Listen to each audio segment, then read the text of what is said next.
My name is David Gerber, and I'm a transformational life coach.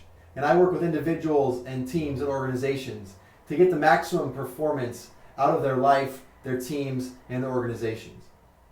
Towards this idea of waking up excited and going to bed fulfilled.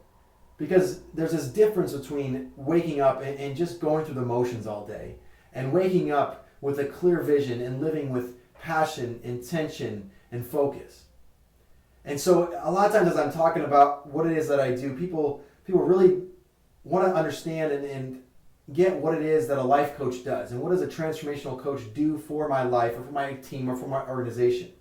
And so I'm just going to use this simple illustration to demonstrate what it is I do as a coach with individuals, with teams, and with organizations. And so if we just pretend right now that point A is where we are in life, where our business is, where our team is, whatever's going on, it just is what it is.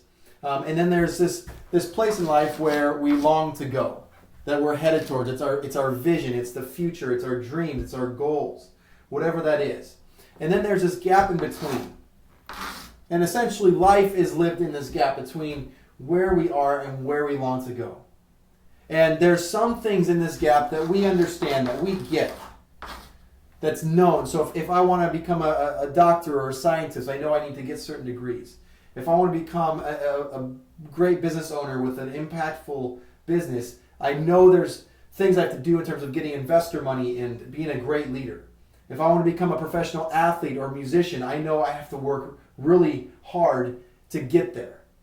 But then there's these things in there that are question marks, that are blind spots. There are things in life that we don't know.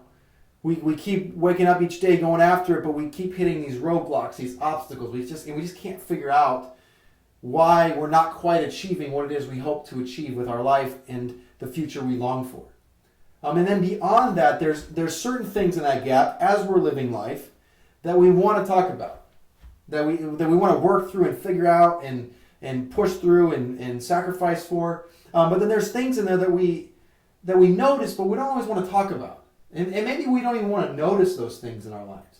And so maybe there's obstacles that we're aware of that we know that as a leader, I know that I'm doing this or that's preventing our team or my life from moving in the direction I want to. And maybe I don't want to notice that. Or maybe I don't want to notice it in our team. Or maybe I just don't want to talk about it because I just want it to be okay and to work. But regardless of what we think, the reality lies that there's blind spots in there. There's things we don't want to talk about, we don't want to notice. And in my work as a coach, with individuals, with teams, with organization, is we uncover through perspective, through feedback, through exploration, what it is that's getting in the way of us getting from where we are to where we long to go. And so that when we're living our life in this gap, we're moving at the best rate and maximum rate possible so that we can wake up excited and go to bed fulfilled and be the best contribution to our lives, to our communities, to our teams, and to our organizations.